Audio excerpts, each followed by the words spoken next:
This clip is brought to you by SaveWithConrad.com.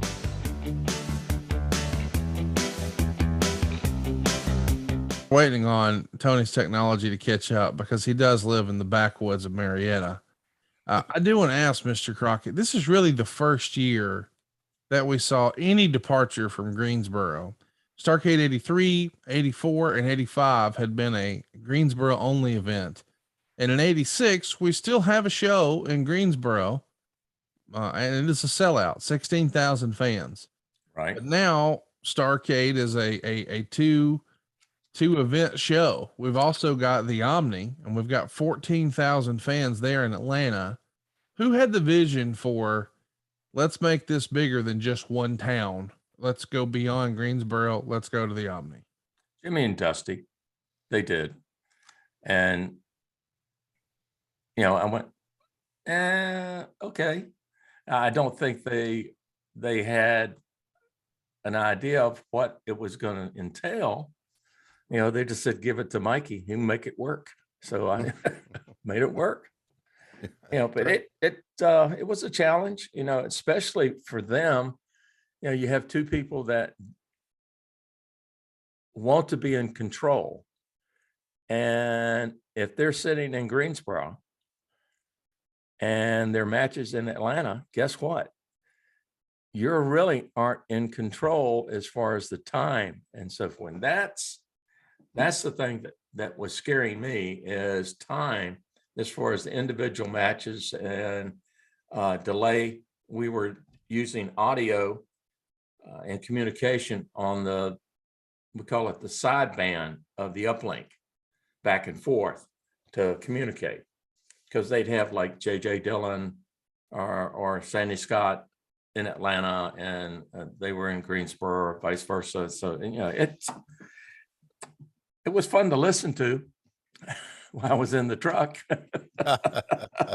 So just so I'm clear. Oh man, too bad they couldn't record those conversations. Yeah. That's the feed we want to hear today for sure. Yeah. Yeah. Right. You, to be clear, Mr. Crockett, for the best of your recollection, you were in the truck in Atlanta for this event?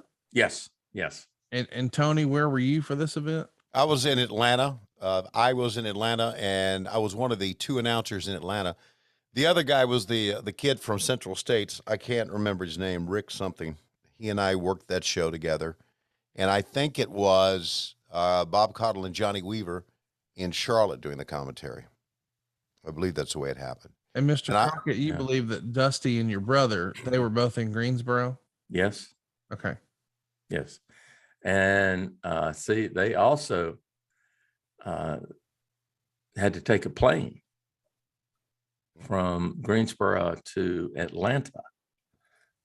Isn't that right, Tony? They wanted to be part of that towards the end. Right. Yeah.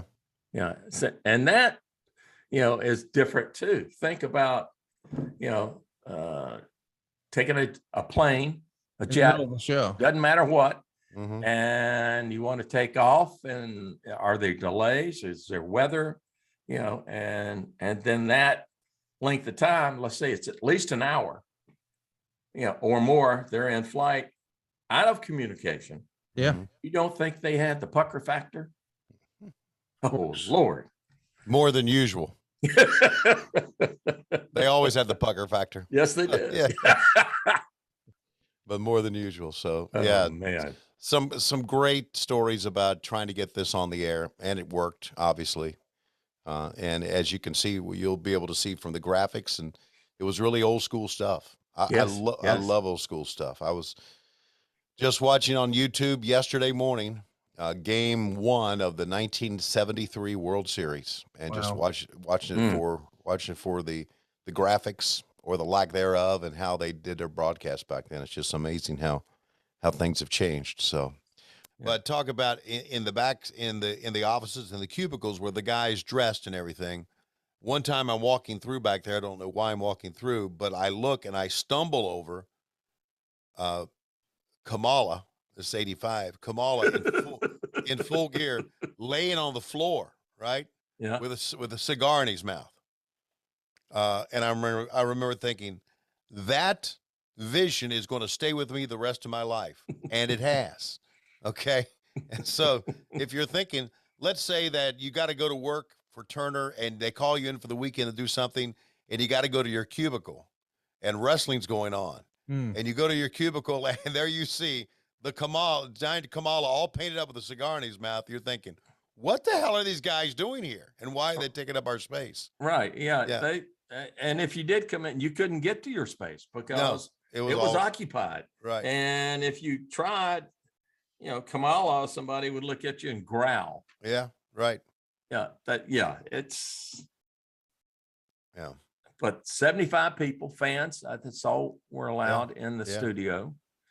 But man, did we do good? We did great TV. Hey, it's Conrad Thompson. Thanks for checking out the podcast here on YouTube. Be sure to hit the subscribe button and the notifications bell so you get a notice anytime we upload some new content. And go save yourself some money right now. If you're in a 30-year loan or you have credit card debt, it's not a matter of if I can save you money. It's a matter of how much. Find out right now for free at SaveWithConrad.com.